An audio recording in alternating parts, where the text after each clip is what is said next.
Welcome to the Joy of Cooking podcast. Each week, we set the table for a discussion about recipes and stories from the authors of The Joy of Cooking, Kitchen Victories and Misadventures, and what we're cooking and eating right now. We're glad you've joined us at the table today. I'm Shannon Larson, home cook, Joy of Cooking user and fan, and excellent boiled potatoes enthusiast. I'm Megan Scott, co-author of the 2019 edition of The Joy of Cooking. I'm a food editor by day and avoider of dish duty by night, and there's nothing a bowl of cheesy pasta won't fix.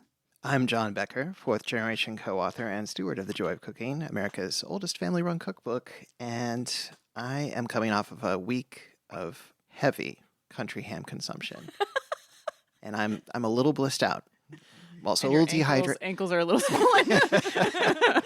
Yeah, a little dehydrated, maybe a little bloated, but still feeling good. Still good. But you're happy. Very Yeah, happy. happy inside. Definitely. We were talking about this a little bit earlier, but I'm not really sure why country ham consumption just kind of stops, like at the Rockies and the Mason-Dixon. I don't get it.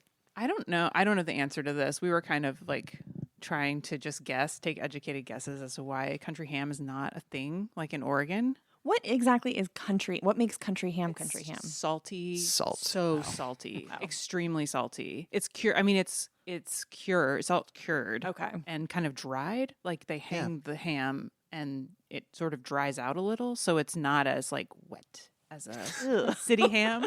This is why I don't like city ham, because it's like wet. But country ham is nice and dry and salty. I do like, you talk about country ham, which means you have to talk about city ham. And I just like the phrase city ham. Yeah. Just like kind of, sophisticated ham. But we were visiting my family in North Carolina, and that's why we were eating a bunch of country ham, because if you tell my family you like something and you're visiting them, then it's like all that they can think about and it's all they will feed you. And also we were like, oh, we'd like to get a few packs of country ham before we go back.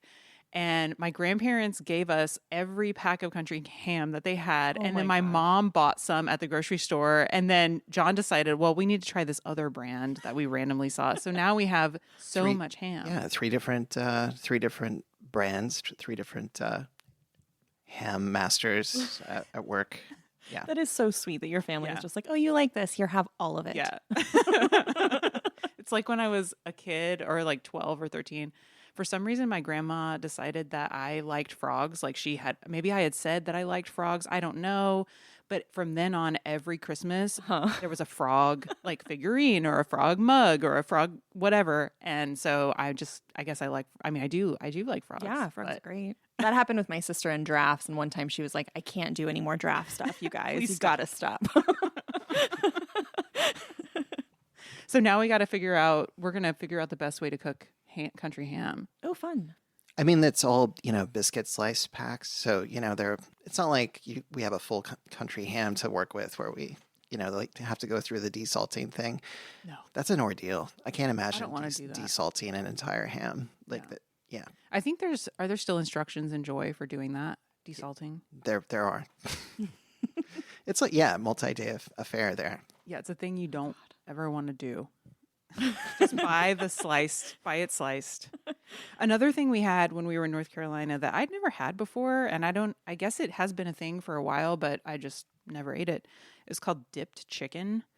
It's like fried chicken that is then dipped in like a Western North Carolina barbecue sauce. Oh, that sounds amazing. Which is pretty vinegary, so it's not super sweet. It's not like the Kansas City barbecue sauce. So it's really vinegary and like bracing. Spicy. And then so it's like dipped in there. I don't know. It was really good. That sounds great. Yeah.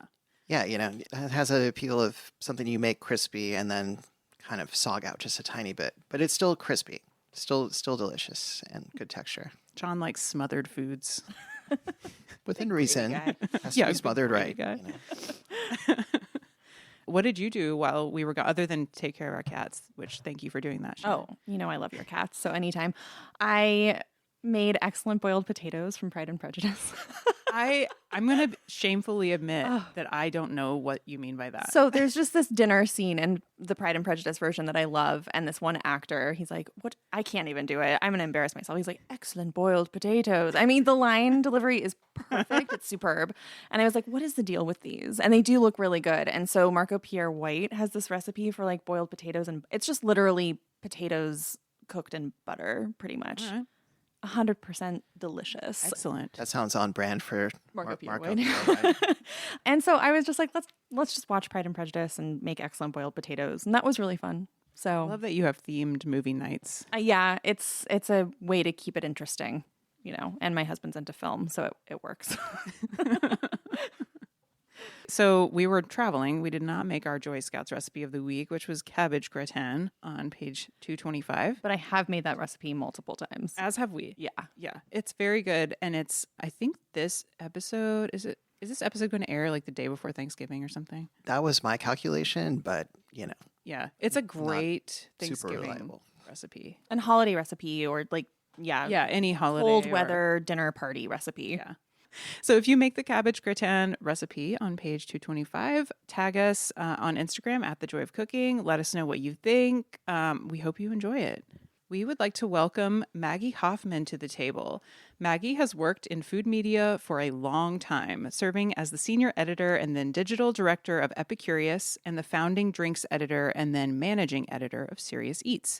She's also the author of 2 cocktail books published by 10 Speed Press, The One Bottle Cocktail and Batch Cocktails. These days, she's the host and executive producer of The Dinner Plan podcast and the voice behind the Dinner Plan newsletter on Substack.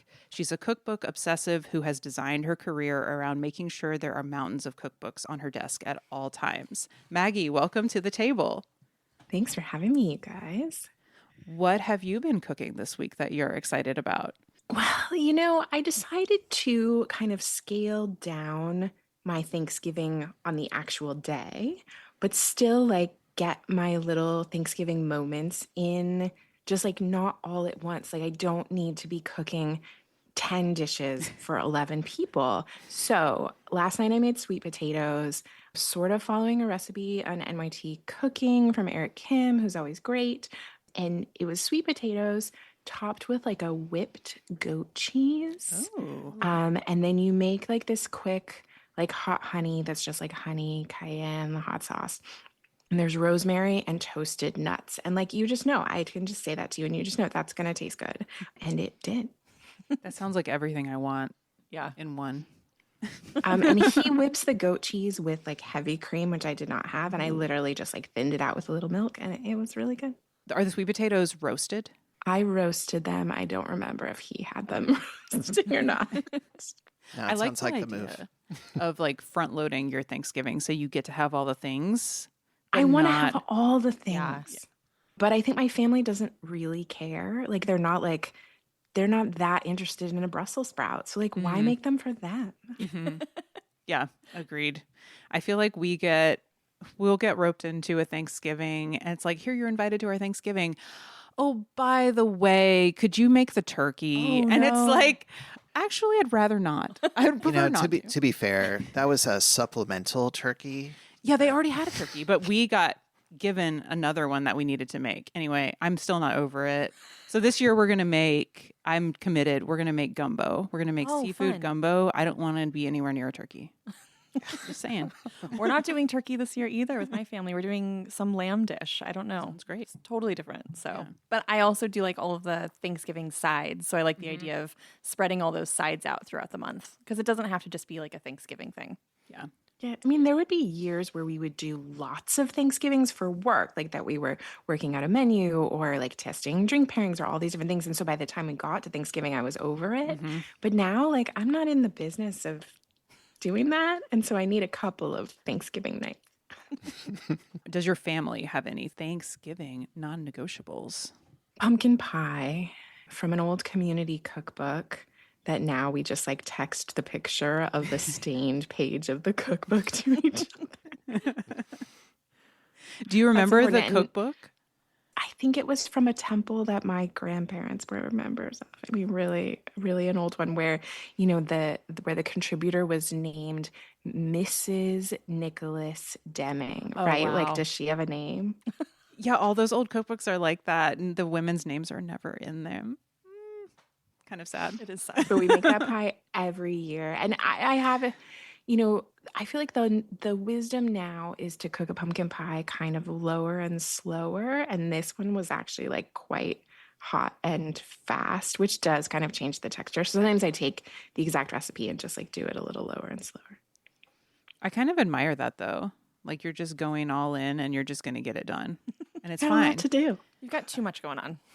I got to say also when the pie cracks, it's supposed to, you've overcooked it. But I feel like I can't really, I mean, unless you see it, you don't really know the difference. I think it's fine. So if your pumpkin pie cracks, it's okay. Is that like a thing you're supposed to look out for? Oh. Yeah, it's like a sign Cover it of with whipped cream. overcooking because then it contracts and it breaks open. But And also exactly. with fast cooling. So sometimes it's like, as long as you don't just like pull it right out of the oven, if you like leave the oven door cracked and like people stick a spoon, like a wooden spoon in the oven door and let it cool as the oven cools.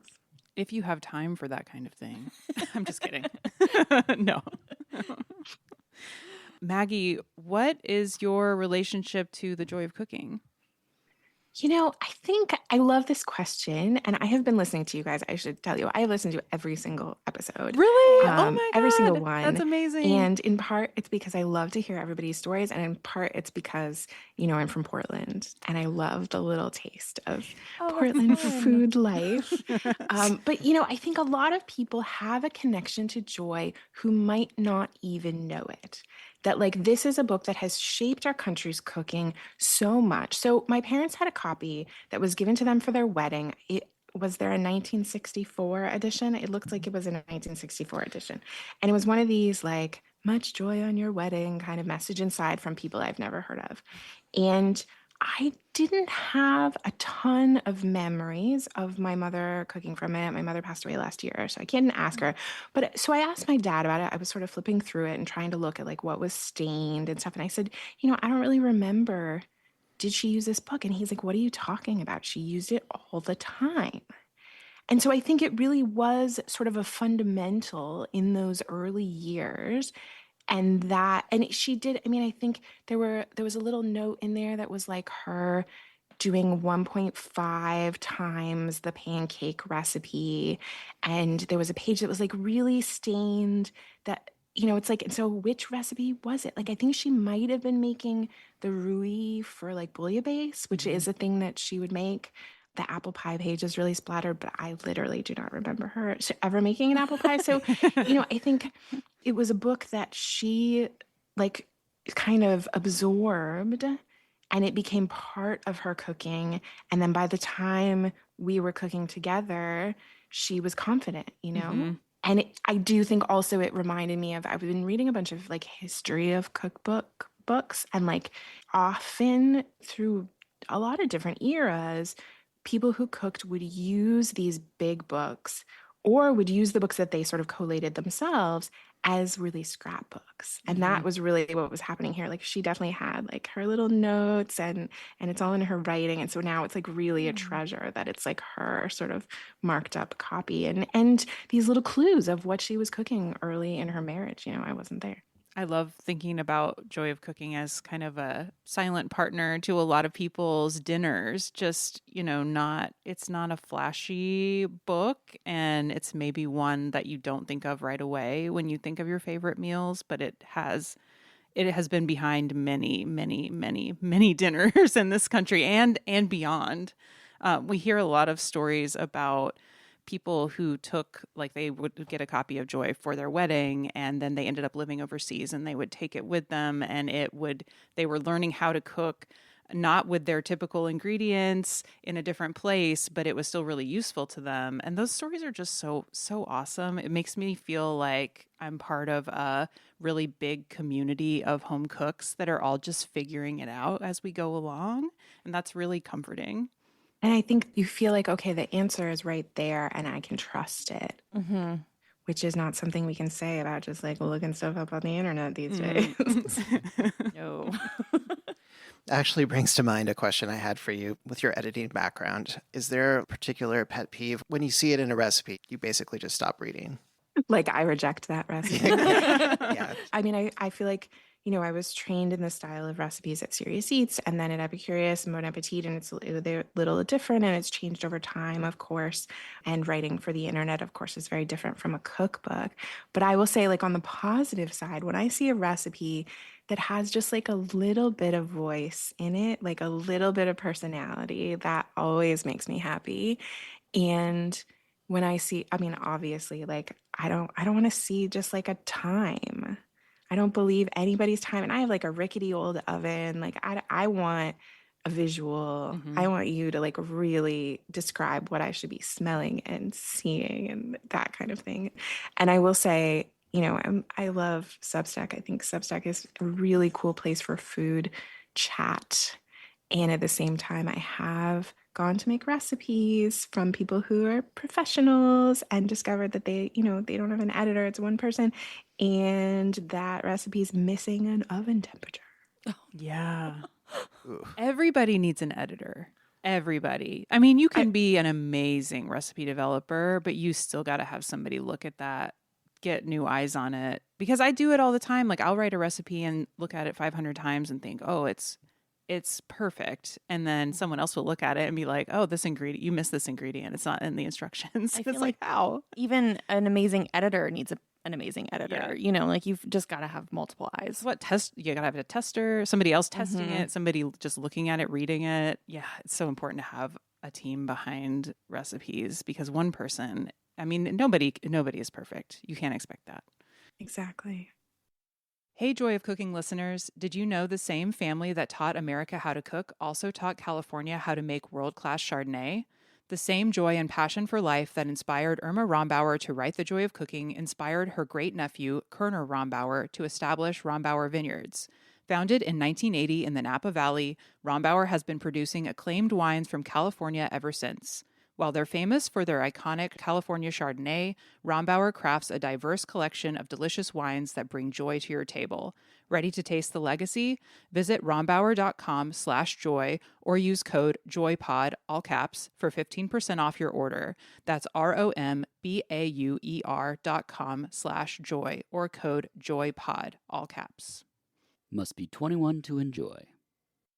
My recipe red flag is when a recipe says salt to taste, but you can't taste the thing that you're salting. Like it's raw eggs in there or raw meat or something. It's like, I just need just give me a baseline and then I'll go from there. But like the salt to taste, Salt I to don't taste know. this raw chicken. Yeah, exactly. Where's your sense of adventure? Maggie, are there other cookbooks that have come out recently that you're really excited about? Oh my gosh. I mean, I interview a different cookbook author every week, sometimes two. And then I'm also thinking about what's coming. So I'm like thinking about what's coming in like April, March. It's going to be a wild spring. I feel like I've been sort of tracking all the cookbooks coming out for years now, and I have never seen a spring like this. So get ready for that. But in terms of like what's happening right now, I'm really into the King cookbook, which is from Claire de Boer and Jess Shadbolt. And it's the chefs and owners of King Restaurant in Manhattan. And it is very particular. It is not for you if you are looking for just like things you can totally find at your local grocery store. But if you are looking for like how do the like very particular decisions of chefs shape some food, this is one of those books. It's a little bit like the Zuni book in that it's like really like what is the tiniest detail that could make a difference. And you get to see all the weird things that they do. They do things I would not have thought of. And they have very particular like sourcing. And it's just like a peek inside someone's brain. Oh, that sounds fun. Yeah, I love restaurant cookbooks because they do give you just a look into the kitchen, like what's going on in there, and chefs figure out it's either like the most efficient way to do a thing or it's something just beyond like anything you would have ever thought of. And then sometimes it's not something you can really take away, but a lot of times it is. Yeah. Right, like something that might be extremely efficient in a restaurant kitchen setting, but maybe not so much like at the home kitchen. Yeah, but we'll definitely get that cookbook. We are also cookbook collectors. How many cookbooks do you think you have, Maggie? There's like a grimace. I will say my shelves are like at risk. Like Yeah. it might be a danger. Somewhere around 500. Nice. And the shelves are sagging. There was also a period where I was collecting vintage food magazines, which I have not. I have stopped adding more. I have not gotten rid of any of them, and they're so fun. As far as density on the shelf goes, like for, shelf width, that seems like a real problem. Like even worse than cookbooks. Yeah, well, and you can stack them kind of this way, and then, And get away with a little bit more. Yeah. A friend of ours just gave us his collection of, do you remember the Martha Stewart Everyday Food magazine? A big stack of those, which was so exciting because it's been out of print for a long time. And I remember my mom used to cook a lot from those. So now I have a whole collection of those. And I don't know, they're delightful. Really are. I got a handful of those too. And for a while, I would look for like birth year magazines. And so that's another project. What are the cookbooks that you are recommending for like the holidays this year for people who are looking for gifts? I mean, there's so many cool ones. And I kind of feel like that's the whole thing I do, right? Like every week I'm sort of like, this is what this book is and who this person is and who they're for. Not every cookbook is for everyone. I will say the one that has really touched me the most is not actually a cookbook. Tamar Adler's new book is just a beautiful, beautiful piece of writing, and I think would make a really lovely gift. And it's basically her gratitude journal. She made the decision to notice something that brought her joy every day in the kitchen. And she kind of fights it at times, and she's not starting from a place of much light. And every single day, it's 365 entries. Every single day she eventually gets to something, and sometimes it's really good toast, but it's truly, truly wonderful. And I think, rather than sort of supposing that what someone else is going to want to cook, this is a really nice way to sort of like support someone in the kitchen, other than a cookbook. Can you remind me what the title of that book is? Feast on Your Life.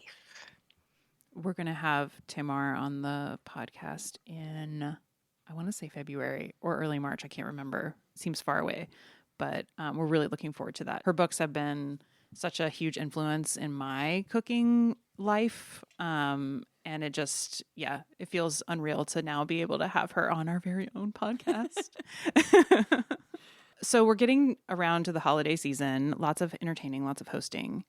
What are your strategies for easing stress and amping up the joy factor while you're hosting during the holidays? I love to host. I'm like so excited. And I think you want to be present with the people that you've invited over. And so the really important thing is the choice of what you're going to make.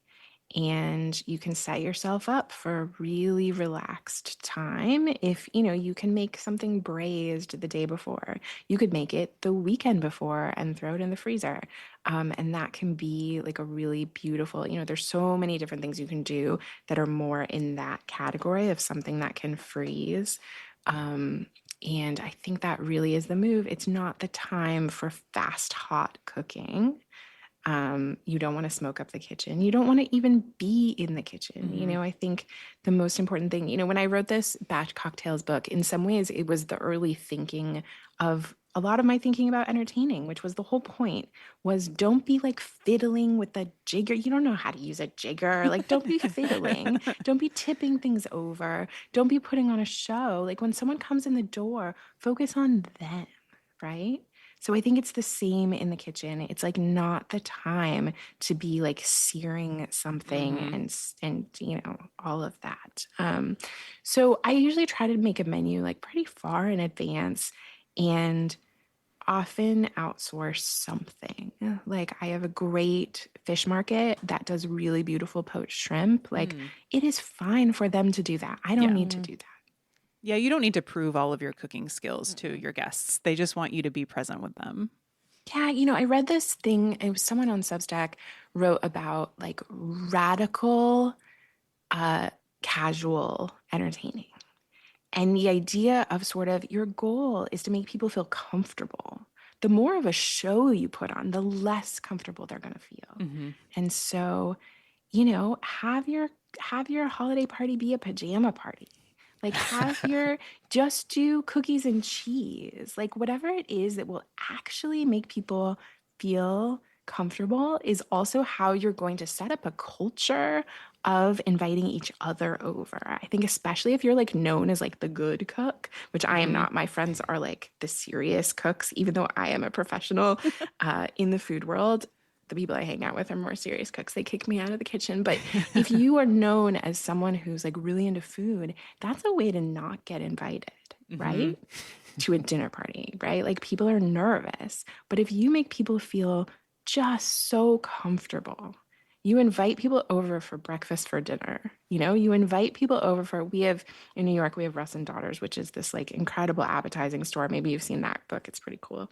But, they sell seafood, like the kinds of things you would put on a bagel. So like, Nova, the like smoked salmon and trout roe and all different things. And, you can invite people over for bagels for dinner. We had a meal where we did tater tot waffles. Amazing. The way they used to do at the Riddler in San Francisco was this like champagne bar, and they would make these tater tot waffles, and it's literally just like smushing tater tots in a waffle iron until it becomes sort of like a latke-ish thing. But it's silly. Oh my God, it sounds delicious though. Yeah. And you get this whole spread of things you've bought, and it's fun. I mean, I think we have to like, you're not a restaurant. The point of doing home entertaining at home is inviting people to linger and not being kicked out in 90 minutes, right? So like it has to just be about people and not about your performance. It's very refreshing to hear you talk about entertaining in such a low-key way after, like, I feel like we've gone through a little bit of a cycle with Martha Stewart and like the 20th anniversary of entertaining, or is it 30? It might be. I think it's 40 even more something. than. Yeah. I think it was the Oh. 80s. Sorry. Yeah. Yeah, I Scratch was that. actually just thinking about Martha Stewart because I just saw a video on her, Instagram or something that was from, I think it must have been the 90s, but she's setting a table centerpiece and it's like, and here's the cheese and here's the fruit cornucopia and here's the giant ham, the whole ham that we're going to put on this table. And it was just kind of like, it's like those home decorating shows where they just don't stop and you're like, please stop now. You can stop now. I mean, love Martha, but like there's a thing in that book where they pipe something into individual pea pods. Oh my like there's so gosh. much like stuffing of vegetables. It's just like a lot of work. yeah, ain't nobody got time for that. Are you a list, spreadsheet, flowchart person when you're entertaining, or do you are you more of an organized chaos person? I keep a whiteboard on my fridge. Amazing. So that is my like active prep list. So I will write down the menu because I will forget something in the fridge if it is not on the fridge itself. But for planning, it's like notes app in the phone.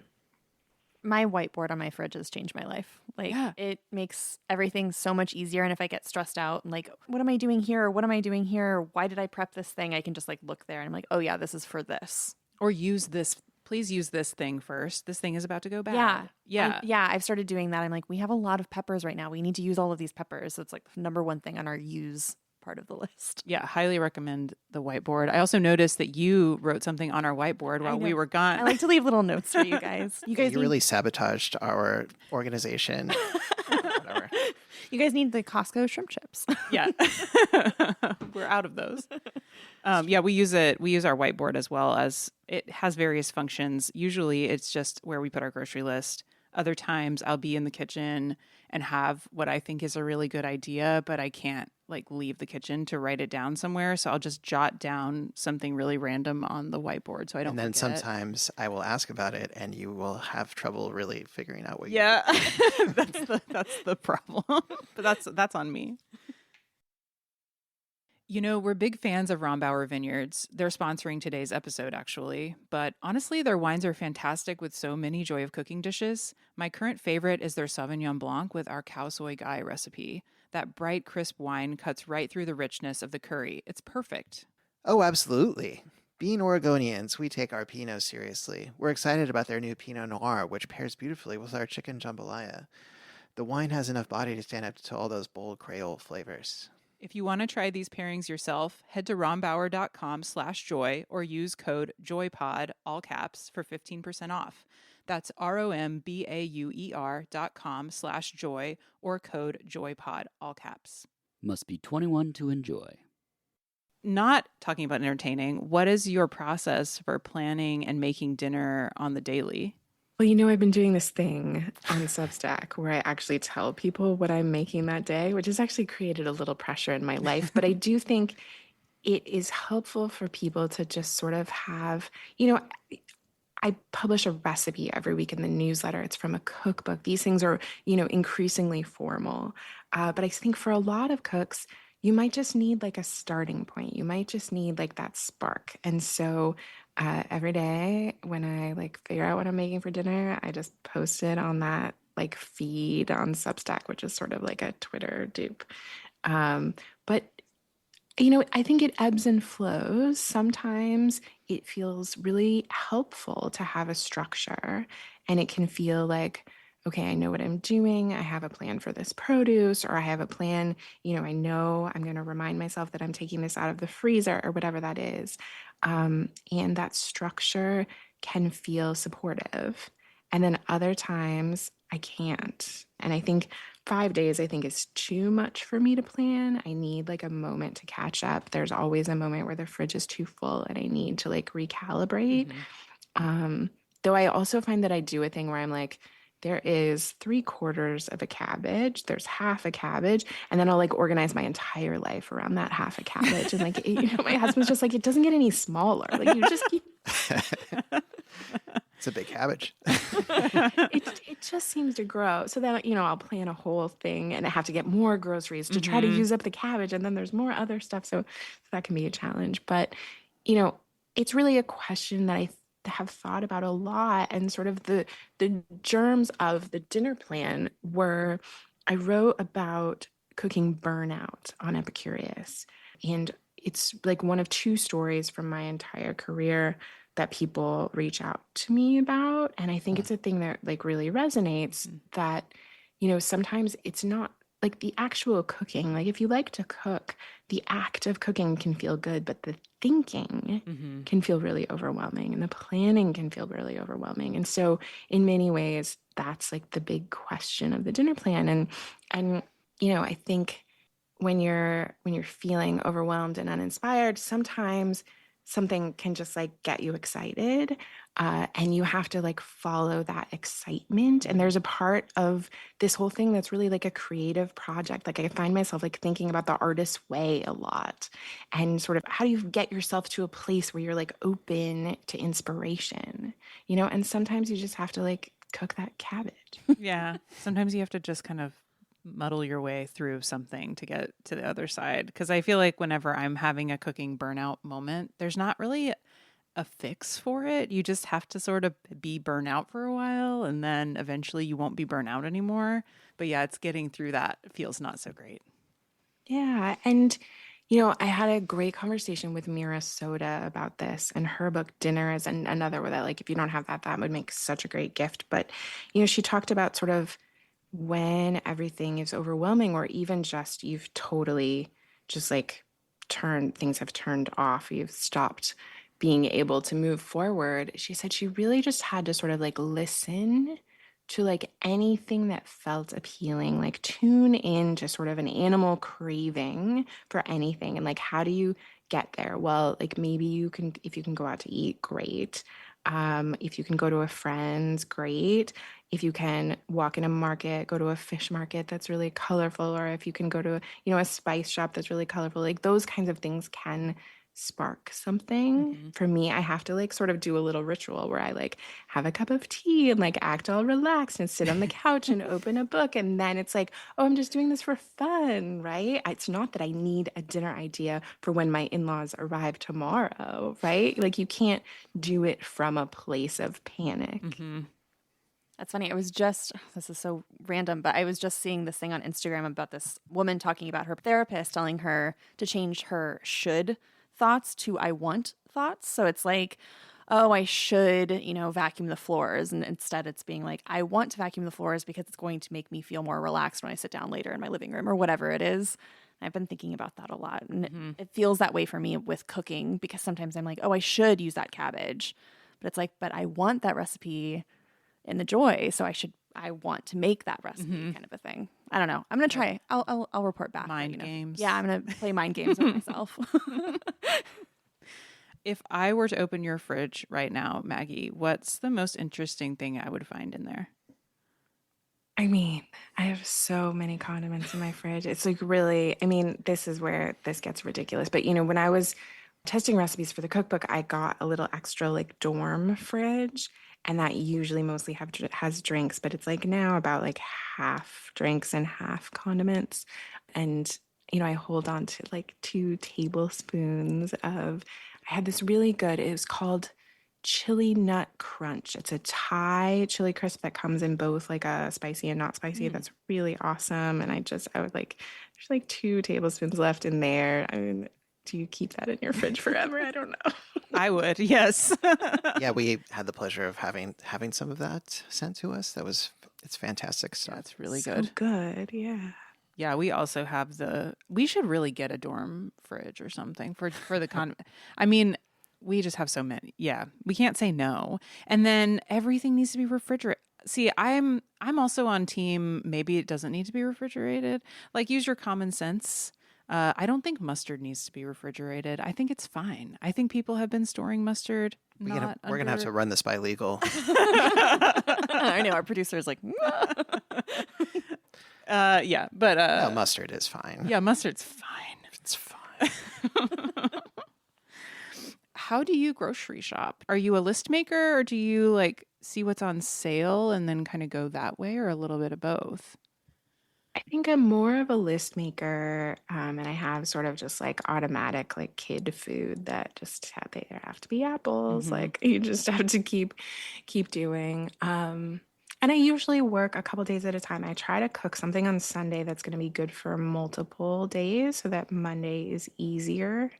So maybe I'm shopping for like, a big cook on Sunday that's going to be something cozy that we eat for 2 days, and then one other meal, and that's kind of it. And I'm really lucky. We have a farmer's market Saturday and Sunday, Nice. and there's another one that's on Wednesday. So in the season, the season is shorter here, but, in those seasons, I can pretty much do that.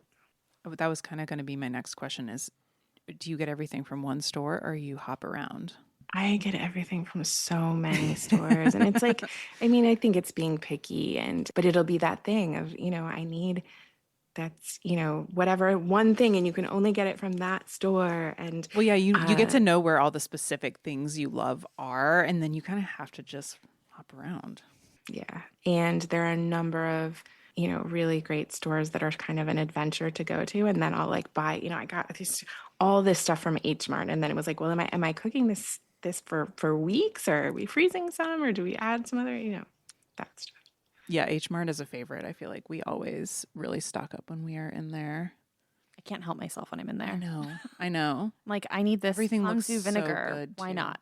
All the I got produce these is nice. really good, like huge frozen dumplings that were like jumbo, and they had little like sweet potato noodles in them and Ooh. kimchi.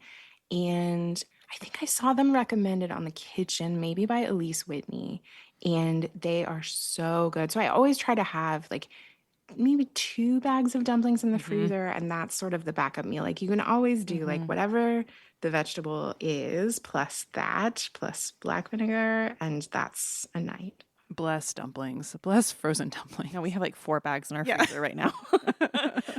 Yeah, 2 packs of dumplings, and then we have pelmeni, don't we? Yeah, we always have pelmeni and some kind of like usually Korean dumpling. And yeah, they're just we always make in the summer we've been making Hetty McKinnon's dumpling salad, the dumpling tomato salad.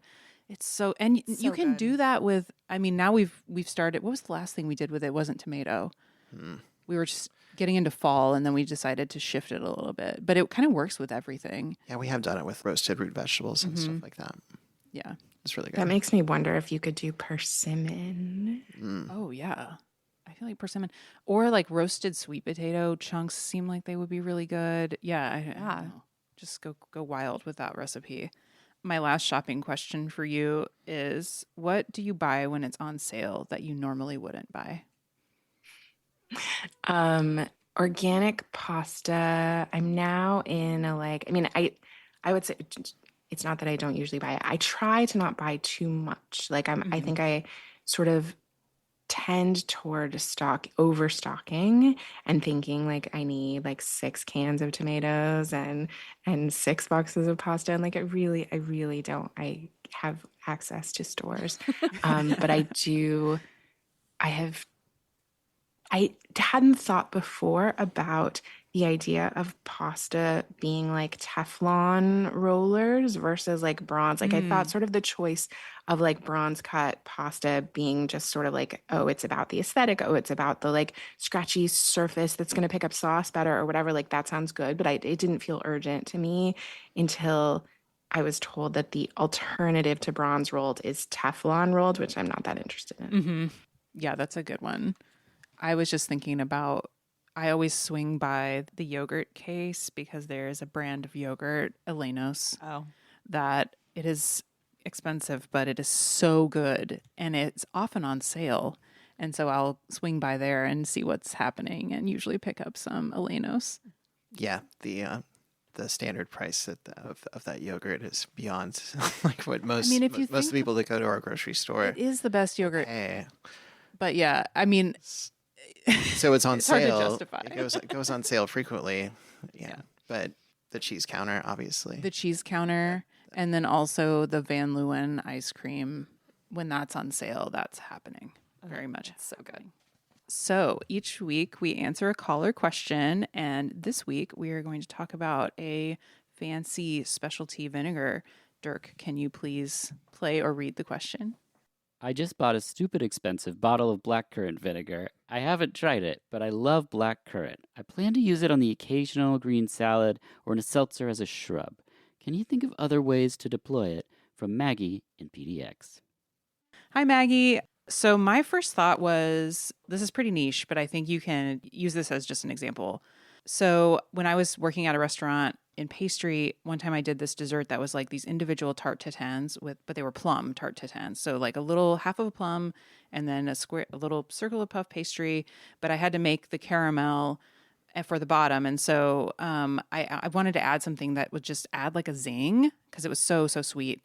And I ended up using a Banyuls vinegar, which is like a wine vinegar, dark wine vinegar. And I think that a black currant vinegar would be really good in a caramel. So not just tarte tatin, but if you're making like a dark caramel, maybe adding just a little bit, maybe like a tablespoon of the vinegar at the very end, which will really lift the flavor. And I think it'll be a nice counterpoint to all the sweetness. Yeah, or even add like a tiny bit more, and you have something more along the lines of like a gastrique or agrodolce, like a sweet sour sauce that you could maybe serve with some pan-seared duck breast or some other rich meat. Yeah, or like a like a balsamic reduction, but use the vinegar instead. Well, they did say it was stupid expensive, so. Well, I mean, you don't have to make a huge batch of it. I feel like just a little bit with some maple syrup or with sugar and make a sticky reduction for like, I think it would be really good with roasted carrots or sweet potatoes or beets. I have beets written down. Nice. That's what sounded good to me. I also had duck written down. I also think just a little bit on some good vanilla ice cream would be delicious because I like that vinegary flavor with the sugar. I think that'd be really good. And easy. Yeah. You just pour it on there. Exactly. And since Thanksgiving, we think, is tomorrow, cranberry sauce. It seems like it would be a good addition to cranberry sauce. Mhm. Yeah. What about you, Maggie? What do you think? I mean, I was thinking along similar lines of like agridolte, but there's a lot of recipes where they'll have you like plump a dried fruit, like a raisin or a currant for, a salad or some kind of garnishing something. And I think that could be really good because it would sort of bring in more flavor to those. And then I was also thinking like, yeah, would you put it on a panna cotta? It might need a little more sugar, but it'll have the brightness that you want. And then, I mean, definitely cocktails, any recipe that calls for a shrub could be really good with something gingery, like whether it's like seltzer ginger juice and that, and then sweetened to taste, or like a sweetened ginger beer kind of situation. Yum. Oh, yeah. The ginger makes total sense Yeah. in my head. That sounds great. That actually brings up a question I wanted to ask just about batch cocktails and Thanksgiving. Do you have any like favorite thing that you like to serve for, just any winter festivity, like dinner type situation? Yes, so we've actually been serving the same thing. We have an infinity bottle, which is a cocktail that is batched that every time you serve it, you keep some of it and top it up. So think of like a sherry solera or something like that. So ours is like sort of a Manhattan, a little bit bitter. So sort of somewhere between a Boulevardier and Manhattan, and a Boulevardier and a Manhattan. And every time you top it up, you could use slightly different ingredients. So, maybe one of them is apple brandy and one of them is whiskey. And I did some variations that had Irish whiskey and a little bit of chartreuse in them that got. So basically, we have been serving this cocktail since Thanksgiving 2 years ago. Oh, wow. It's in like a whiskey bottle, just like a glass 750 milliliter whiskey bottle in our fridge. It's a way of preserving the vermouth. So when you have like a quarter of a bottle of vermouth, it's not going to last very long. But when it's mixed in with the higher proof stuff, and we don't dilute it because we want to age it and keep it for a really long time. And it does get like, the vermouth does oxidize a little bit, but kind of in a cool way. And so this probably has hundreds of ingredients in it by now because we've been doing this, pouring half of it off and topping it over and over for years now. So that's really fun. And I've also done it as a gift for my brother and for my dad because it is sort of like, you can't buy that. That's such a fun tradition. I love that. And how it's different every time. I always taste it first before I serve Yeah. it. Like you do. Sometimes, case. You gotta adjust a little bit. But yeah, it's so fun. I had a couple other ideas for the vinegar. There is a recipe for vinegar chicken. There's one in salt, fat, acid, heat, and then there's one that Alison Roman did for New York Times Cooking. But I mean, that uses, I think it calls for like a half cup of vinegar. So you may or may not want to use all of that. Well, I mean, you could always, use a more neutral wine vinegar to just kind of, bulk it out a little. Yeah. I do like the idea. I feel like it's a balance with this vinegar because you want to taste it, but you don't want it to overpower. And it is expensive, stupid expensive. So you don't want to use the whole thing. So I think that sounded really nice. And then there's a wild rice salad with sausage in Joy of Cooking that has not a ton of vinegar in it. And I think that would be really good. Yeah, that would carry with the black flavor. currant. Yeah. Or like a braised red cabbage, maybe. Like you'll just add a little bit of vinegar at the end. That could be really good. I was also thinking about pickled raisins, which I don't know if you've ever had. Have you ever had pickled raisins? No, I don't think I have.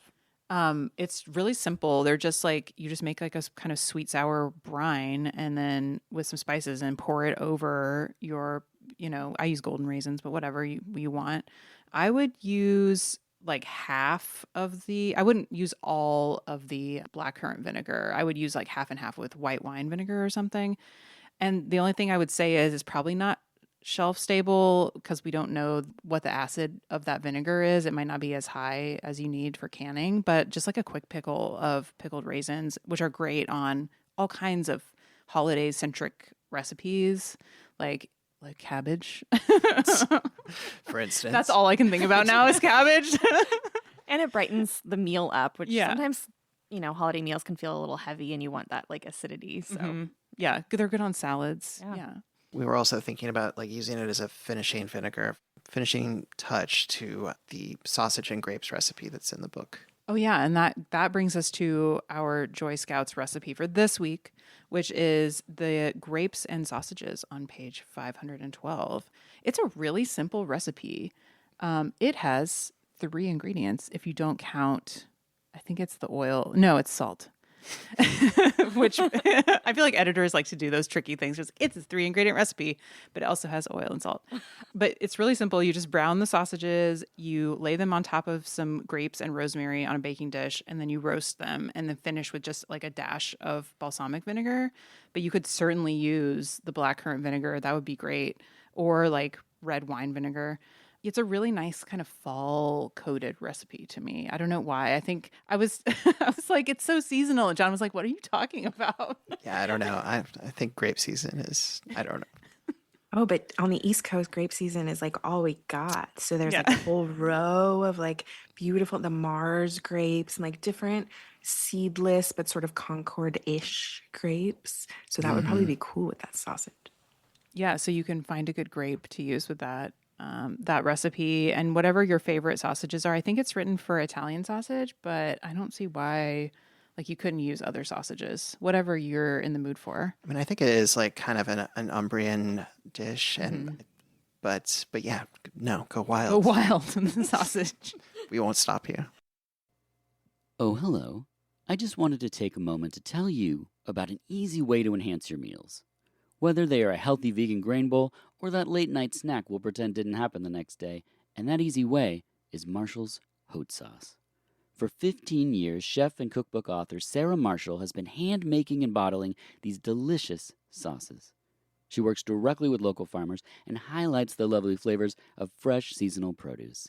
They're gluten-free, there are no additives, dyes, waxes, or binders, and they have mouth-watering combinations like serrano ginger lemongrass, or habanero carrot curry, or even whiskey smoked ghost, which was featured on Hot Ones. So head on over to marshallshotsauce.com, that's Marshall's HAUTESAUCE.com, and see all the available sauces and spice blends. Oh, that's right. Sarah's created spice packets by dehydrating and freeze-drying actual produce, so you can impart flavor to your food with more vegetables. But that's a story for another day. Find all of these delicious creations at marshallshotsauce.com and enter HOTJOY, that's one word, capital H, AUTE, capital JOY, one word, at checkout for 20% off. That's HOTJOY at checkout for 20% off. And now, back to the show. If you have a cooking question or joy story to share, call our hotline at 503-395-8858. Leave us a message or send us a text. We would love to hear from you. Dirk, can you please play or read our next week's caller question? I love your show. Currently found it while furloughed, which brings my question. When money is tight, which joy of cooking recipe do you recommend? Awesome. We will talk about our favorite budget-friendly joy of cooking recipes next week. All right, what is everybody cooking this week? I'm definitely making the Joy Scout recipe because I roasted a chicken to go with my excellent boiled potatoes, and we got a bag of grapes because then I was like, well, I want chicken salad through the week, but we're not going to use the whole bag of grapes for our chicken salad. So we have most of a bag of grapes sitting in our fridge. So You have perfect. 1/3 of the ingredients for that recipe. Like you said it, and I was like, oh, sweet, we can get rid of those grapes. It's also like persimmon season, and so I'm just collecting persimmons like crazy. I like to, when they're close to getting ripe, I put them in the freezer, and then I bring them out, and then they get all like mushy, and I like to mix it in with my cottage cheese in the morning, and it's Dirk. our producer just gave me like, it's so good. It's the best fruit to mix with cottage cheese, I swear. Do you have a persimmon tree? No, I wish I did. Yeah. Yeah, but no, I just go to the like 99 Ranch and stock up. So What about you, Maggie? I have family in town this weekend, so I've actually planned on Friday night. I am making Julia Tershin's chicken scarpariello, which is like kind of a New Jersey favorite. It's like a chicken and sausage thing, and her recipe is so smart. It has those like hot cherry peppers like sliced, and then you use the liquid from the jar. So that's really awesome. fun. It's like really like spicy and tangy. And then I'm gonna do lamb braise on ricotta cavatelli for Ooh. Saturday night. Lovely. That sounds sounds so amazing. good. I want to come to your house. Anytime you come Please. east. What about you two? So I've never made the recipe for chicken marbella, which is like, I don't know, it's a silver palette recipe that's really famous and it's on the New York Times and I think other people have done. Ina Garten has a version of it. I've looked at this recipe like I don't know how many times, and it was like, oh yeah, that's interesting, and it always gets deferred. Yeah. I feel like this has been a long time coming. Yeah, but I finally just got the craving for it because I really love prunes. It has prunes in it, and they get kind of stewed in there with like green olives and capers and lots of olive oil and vinegar. So it sounds just very like briny and sweet and sour. So like the original silver palette recipes calls for like 2 chickens and like It's a very large recipe. half a cup of capers. Yeah, it's a lot. It's a lot of chicken. It's a lot of everything. We're not making that much of it. But I was looking at the New York Times recipe, and the head note on the New York Times recipe calls it boomer cuisine, which I was like, what? I feel like that's going a bit far. But I guess it was from the 80s. I don't know. But I don't think that's I think that's fine. And it sounds delicious to me. But I guess at one time it was kind of exotic. The combination of ingredients was really exotic. So I'm very excited to try that recipe because people love it and I think it's got to be pretty good. So we'll report back about that next week. All right, Maggie, before we wrap, where can listeners follow you? Well, wherever you like to listen to podcasts, the Dinner Plan podcast comes out just about every week and sometimes twice a week if there's a lot of cookbooks. I talk to a new cookbook author every week. And then I send a newsletter on Substack that has a recipe from their book. So you get like a little peek, but you can decide, if that book is a fit for you. And also because people were telling me that they were taking notes on the show, it also has like all of the links to the things they mentioned. Like they always talk about their favorite cookbooks and all those things. And we give away one of their books every week. So the Dinner Plan on Substack. And then on Instagram, I'm just Maggie J. Hoffman. Awesome. And we'll link to all of that in our show notes. Thanks for listening to the Joy of Cooking podcast. Before we go, show some love for your favorite podcast by subscribing to the show and leaving us a review. Follow us at joyofcooking.substack.com and on Instagram at thejoyofcooking. Stay tuned for next week where we'll talk about budget recipes. And don't forget to make this week's recipe, grapes and sausages, on page 512. Call in with questions, hopes, history, or where you find joy in the kitchen. Our number is 503-395-8858. That's 503-395-8858. And we could not do this without our fantastic team at the Joy of Creation production house. Thank you to Dave Drusky, our production coordinator, Haley Bowers, our audio engineer, and Dirk Marshall, our producer. If you love the stories we bring you each week, please consider supporting us on Patreon. As an independent media company, your support is absolutely essential. It allows us to continue creating high-quality professional episodes that amplify the voices of women, small business owners, writers, artists, and creatives, and keep their stories free from commercial pressure. By becoming a Patreon member, you're not just supporting us, you're investing in the future of independent media. Please visit patreon.com/The Joy of Creation Production House to join our community today. Thank you for listening and supporting our podcast dreams.